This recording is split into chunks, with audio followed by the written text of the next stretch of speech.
Assalamualaikum warahmatullahi wabarakatuh. Waalaikumsalam warahmatullahi wabarakatuh. Selamat siang semuanya. Ya. Apa kabar? Baik. Masih semangat belajarnya? Di hari yang siang ini dalam keadaan yang gerak, mungkin kita masih bertemu dengan pembelajarannya. Pembelajaran kali ini mudah-mudahan kita masih diberikan semangat untuk melaksanakan pembelajarannya. Tapi sebelum ibu ke materi pembelajaran, seperti biasa ya, ibu akan akses terlebih dahulu.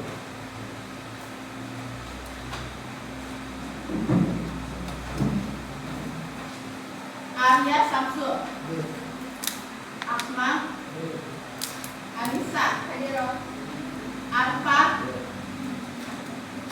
Dea Ine, Nina, Egi, Fitri, Hadi, Hana, Jihan, Ian, Muhammad Aziz, Muhammad Ali, Alfian, Evan, Rizky, Mutia Kasih,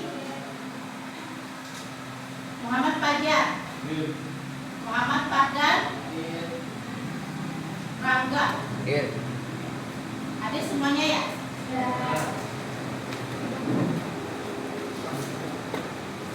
Seperti biasa ya, ibu ingin mengulas materi yang kemarin mengenai pembahasan puisi ya. Kemarin kita membahas mengenai majas. Ya, majas itu kan terbagi menjadi beberapa. Ada majas perbandingan, majas pertautan, dan majas perulangan atau penegasan. Juga ada majas pertentangan. Nah, kemudian ada yang namanya pengimajian. Kemudian ada kata konkret dan juga kata konotasi. Nah, dalam pertemuan yang kedua dalam pembahasan materi puisi ini, di sini ibu akan menjelaskan mengenai menginterpretasi pendapat pro atau kontra ya dalam teks diskusi dan menilai efektivitas diksi, rima, dan juga tipografi dalam sebuah puisi. Yang pertama ada apa? Yang pertama ada apa? Memahami teks diksi. Ya, memahami apa? Nah, apa itu diksi? Yang tepat dengan memperhatikan irama atau bunyi. Tujuan dari pemberian kata-kata dan bunyi yaitu dapat memberi efek yang akan pada puisi. Nah, yaitu dalam diksi ini ya, di sini kita akan bertukar pikiran ya mengenai suatu permasalahan yang ada dalam sebuah puisi tersebut. Nah, di dalam diksi ini ya, di dalam diskusi ini kita harus memperhatikan ciri-ciri ya, ciri-ciri yang ciri-ciri diskusi itu apa aja? Berisikan tentang apa ciri-ciri diskusi? Ada pro dan juga kontra. Nah, di dalam diskusi puisi ini ya, baik itu yang sifatnya pro maupun kontra, di sini kita akan menggunakan konjungsi pertentangan. Yang termasuk pada konjungsi pertentangan apa aja katanya? Kata tetapi, terus melainkan. Tetapi, sedangkan, melainkan itu termasuk pada konjungsi pertentangan. Nah, di dalam teks diskusi ini juga memiliki beberapa tujuan. Di antaranya apa aja?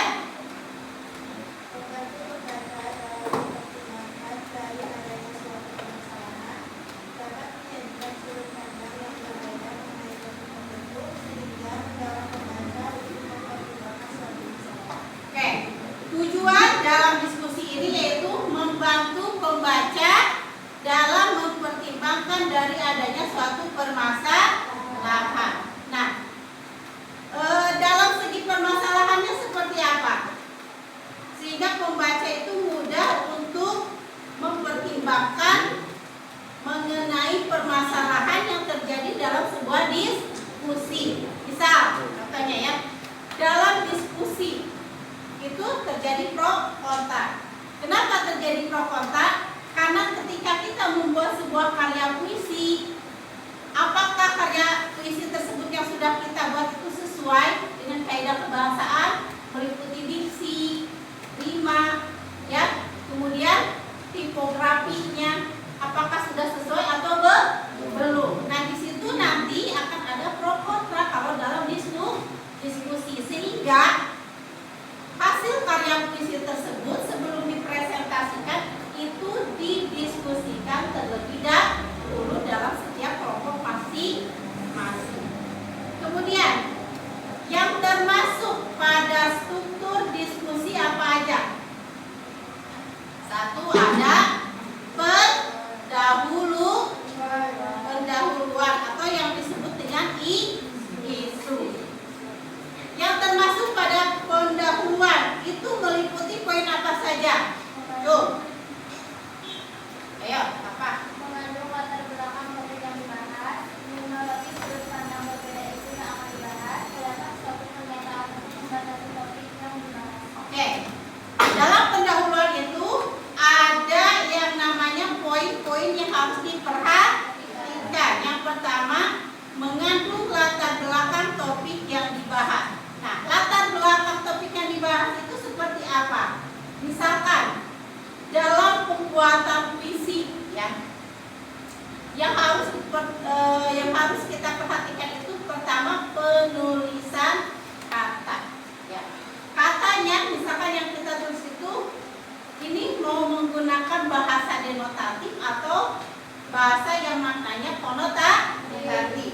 Nah, di situ kita akan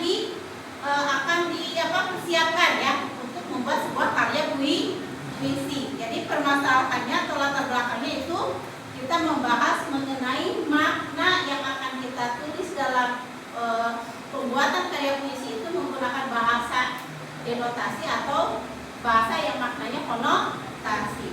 Kemudian yang kedua, dalam pendahuluan itu poinnya yang kedua yaitu menyoroti sudut pandang yang berbeda mengenai isu yang akan dibahas.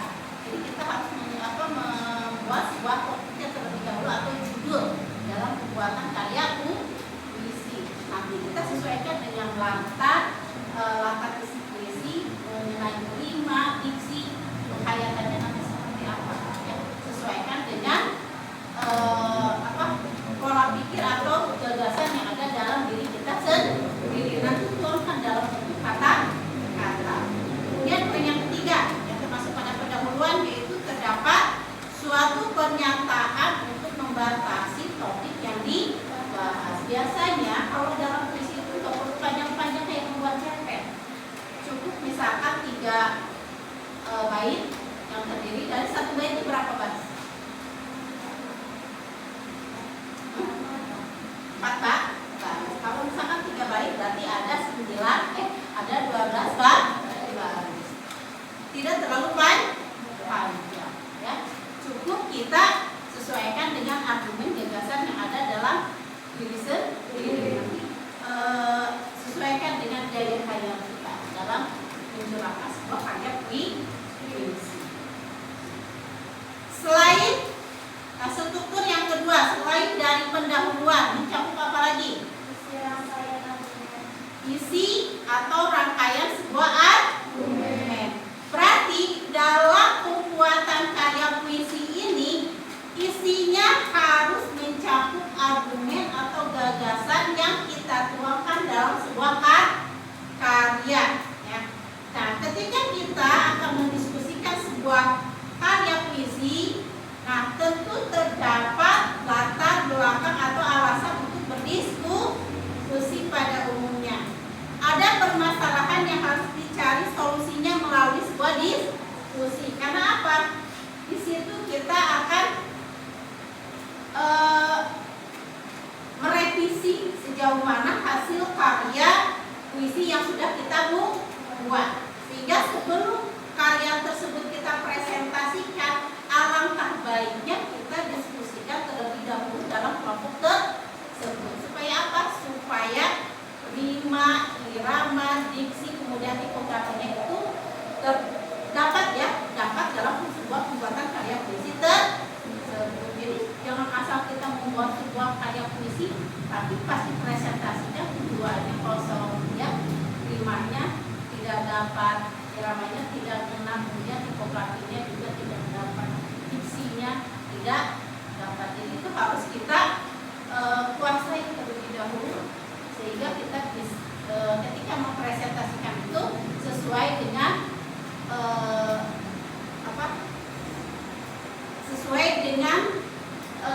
pengimajian, ya, sesuai dengan hayatan yang kita miliki. Kemudian poin yang ketiga dalam struktur diskusi itu apalagi?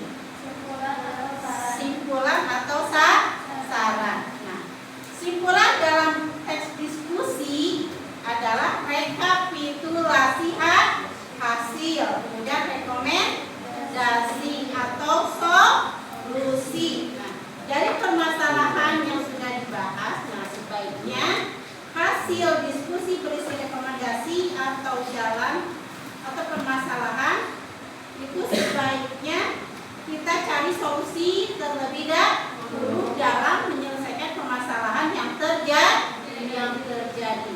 Kemudian simpulan dan saran itu merupakan sebuah bagian akhir dari sebuah diskusi untuk menjadikan bahan rekomendasi atau hasil dari diskusi.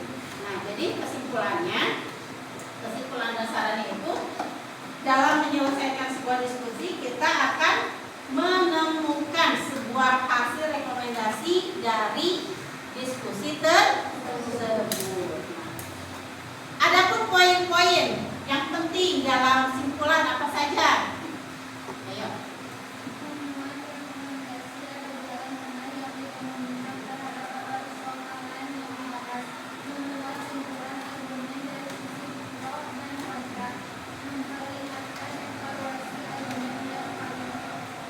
Oke.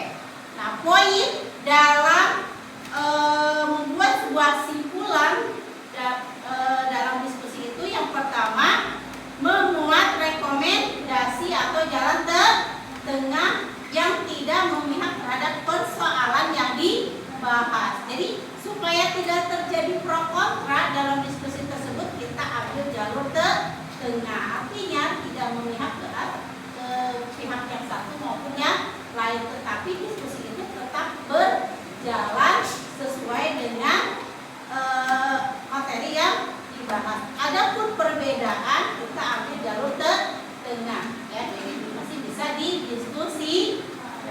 Kemudian yang kedua membuat simpulan argumen dari sisi pro dan kontra. Misalkan berapa orang yang pro, berapa orang yang kontra. Nanti kita ambil sisi positif, sisi baik dalam diskusi tersebut sehingga tidak terdapat perpecahan. Kemudian yang ketiga memperlihatkan evaluasi argumen yang paling efektif. Jadi kita ambil hasil yang lebih efektif dalam diskusi tersebut. Paham sampai di sini? Ada yang mau ditanyakan? Tidak ada? Kita lanjut ke poin 2. Tadi kan poin 1-nya yaitu memahami teks diskusi. Sekarang kita ke bagian penilaian, ya. Menilai efektivitas diksi, rima, dan tipografi dalam sebuah puisi. Nah, penggunaan diksi. Cung, tadi diksi apa?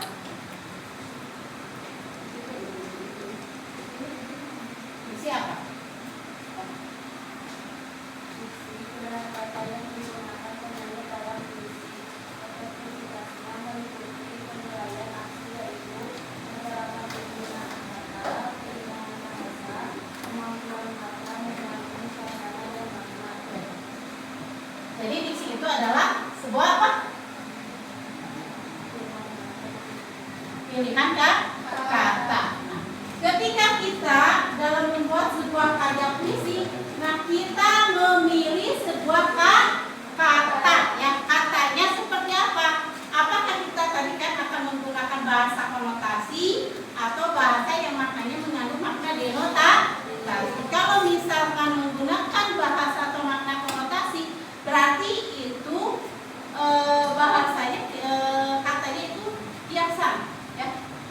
kita harus mencari dulu arti.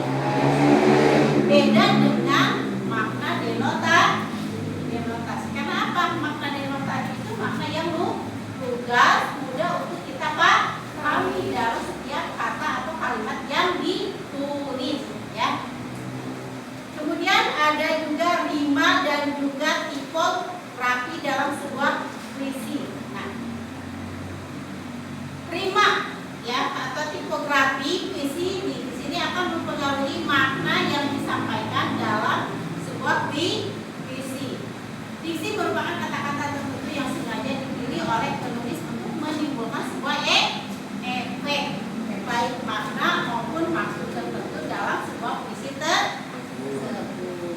Oke, sampai di sini kalian paham? Nah, di situ ada tugas ya. Coba kalian sebutkan apa itu diksi, rima dan juga tipografi. Boleh kalian tulis di dalam buku. Nanti perwakilan dari 3 mempresentasikan ke depan. Oke, silakan. Sekarang kerjakan terlebih dahulu.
Sudah selesai?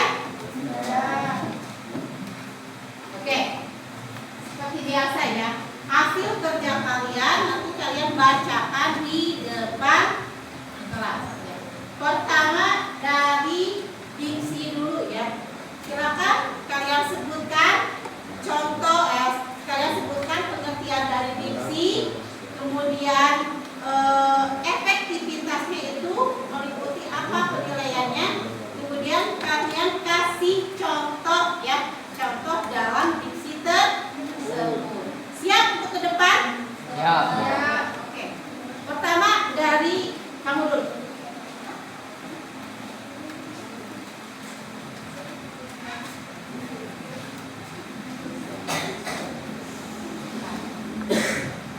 Assalamualaikum warahmatullahi wabarakatuh.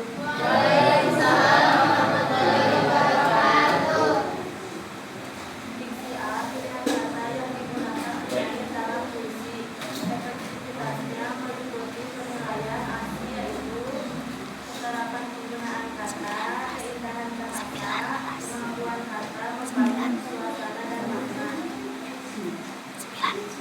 Kata gugur lebih puitis dibanding jatuh untuk menggambar karya. Assalamualaikum warahmatullahi wabarakatuh. Waalaikumsalam warahmatullahi wabarakatuh. Kasih tepuk tangannya.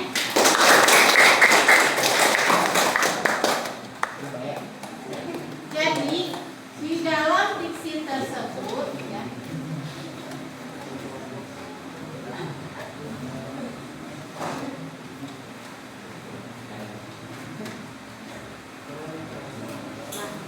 di dalam diksi tersebut ya, tadi kan sudah dipresentasikan oleh teman kalian ya, bahwa yang namanya diksi itu adalah pilihan kata. Di mana di dalam pembuatan puisi itu ya, kita biasanya penyair atau penulis itu memilih atau membuat sebuah karya puisinya itu dengan memperhatikan pilihan katanya, sehingga diksinya itu diperhatikan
suasana, latar, dan juga pikiran yang ada dalam diri penyair, sehingga bisa tepat dalam pemilihan diksinya. Kemudian maknanya juga, ya, makna itu harus relevan, artinya harus kata ini tadi kan sudah dijelaskan, bisa menggunakan bahasa denotatif atau juga bahasa konotatif. Jadi maknanya harus jelas, kemudian atau misalkan harus mengandung makna biasa, ya. Nah, itu adalah seputar dari pengertian diksi dan juga efektivitas dalam penulisannya. Tadi ada contohnya seperti dalam penulisan kata gugur. Itu kan lebih efektif dituliskan atau pilihan katanya lebih bagus, lebih efektif kata gugur ketimbang kata jatuh. Kalau jatuh berarti itu maknanya denotasi, artinya jelas. Tetapi kalau makna kata gugur, yang kata gugur itu mengandung makna kiasan, artinya bukan makna yang sebenarnya. Gugur ini bisa melambangkan dedaunan yang terjatuh atau yang sudah lepas dari pohonnya. Jadi itu pemilihan diksinya, ada yang jelas, ada yang tidak jelas, ada yang lugas, dan juga ada yang mengandung makna majas atau kiasan. Itu adalah seputar dari penjelasan makna kata diksi atau pengertian dari diksi. Kita lanjut ke bagian 5, ya. Siapa yang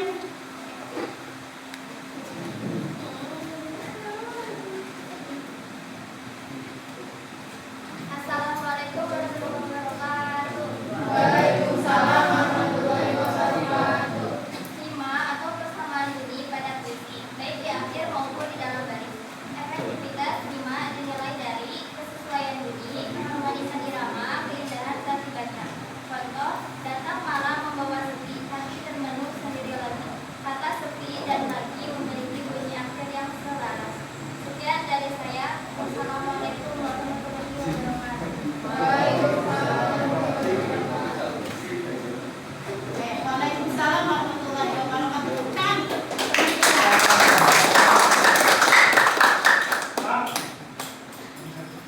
Oke. Tadi yang dibahas oleh teman kita itu yaitu mengenai 5, ya. Tadi apa itu 5? Merupakan sebuah persamaan bunyi. Nah, persamaan bunyi pada puisi itu bisa dilihat di akhir maupun di dalam bait tiap baris atau bait. Nah, efektivitas yang sering dinilai dalam penulisan rima itu yaitu biasanya itu meliputi kesesuaian bunyi. Nah, contohnya seperti apa? Datang malam membawa sepi. Tadi kan datang malam membawa sepi. Itu adalah bunyi dari puisi. Kemudian ada keharmonisan irama. Kita padukan lagi dengan bait yang kedua. Hati termenung sendirilah lagi. Jadi antara perpaduan baris pertama dengan baris yang kedua itu ada keselarasan dalam penilaian atau efektivitas rima. Jadi sesuai, ya. Jadi pengertiannya antara baris pertama dengan baris kedua itu saling selaras, mengandung arti tersendiri. Nah, kata sepi dan lagi itu memiliki bunyi akhir yang selaras, artinya sama. Nah, itu adalah pengertian dari rima. Rima ini merupakan persamaan bunyi pada puisi baik di akhir maupun di dalam baris puisi. Paham mengenai diksi dan rima? Oke, kita lanjut ke pengertian tipografi. Siapa? Oke.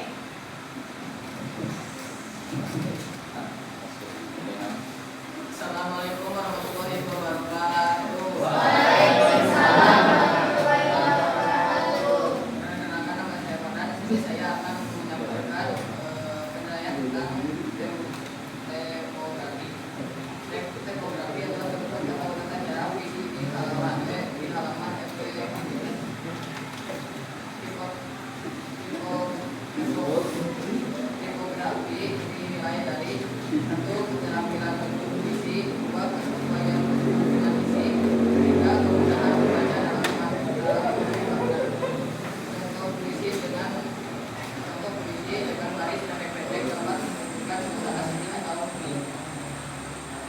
Sekian dari saya. Assalamualaikum warahmatullahi wabarakatuh.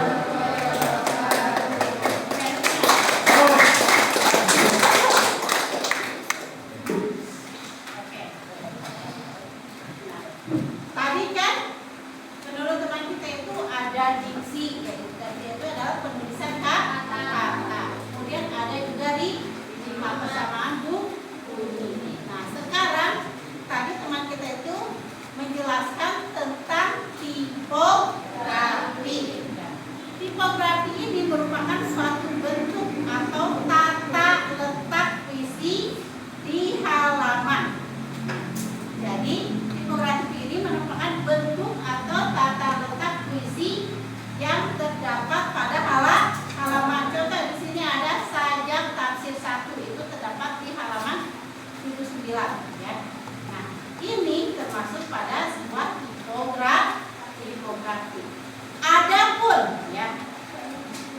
Adapun efektivitas tipografi ini dinilai dari yang pertama, kerapihan bentuk puisi. Jadi kondisinya seperti apa ya, makna katanya atau pemilihan katanya. Kemudian tipografi rimanya seperti apa atau persamaan bunyinya seperti apa. Nah, itu harus kelihatan rapi dalam bentuk puisi. Kemudian efektivitas yang dinilai dalam tipografi ini, kedua, kesesuaian dengan bentuk isi. Jadi isinya itu harus selaras ya antara hati pikiran yang dicurahkan dalam semua karya puisi. Dan yang ketiga adalah kemudahan pembaca dalam memahami makna. Maka itu tadi kan ada yang menggunakan penulisan itu menggunakan makna denotasi, ada juga yang penulisan katanya itu menggunakan makna konotasi. Contoh adalah efektivitas tipografi. Puisi ini biasanya ditulis dengan baris yang pendek dan juga dapat menunjukkan suasana sedih ataupun kuning. Artinya ketika kita membacakan sebuah karya puisi, tipografinya itu kita perhatikan apakah ini suasananya sedih ataupun juga kuning, sehingga ada pendengar mudah untuk memahami isi puisi yang dibacakan oleh teman kita. Atau misalkan ketika kita membaca sebuah karya puisi, kita dapat mudah untuk memahami makna yang disampaikan atau makna tersirat yang ada dalam karya puisi tersebut. Oke, sampai di sini ada yang mau ditanyakan? Kalian dapat memahami apa yang Ibu sampaikan dalam materi penjelasan kali ini? Alhamdulillah ya, mudah-mudahan materi yang Ibu sampaikan pada pertemuan kali ini bisa bermanfaat untuk kita semua ya. Adapun misalkan ada hal-hal yang kurang kalian pahami atau kurang kalian mengerti, nanti kita bahas di pertemuan selanjutnya. Oke, mungkin itu sekian materi yang dapat Ibu sampaikan. Karena waktunya kita sudah akan balik ke materi yang lain ya, mata pelajaran yang lain. Untuk ini Ibu ingatkan pada kalian, belajarlah sebaik mungkin. Karena yang namanya belajar itu tidak akan membuat kita sia-sia ya. Jadilah kita tetap semangat dalam melaksanakan pembelajaran. Oke, itu mungkin yang dapat saya sampaikan. Wabillahi taufiq wal hidayah.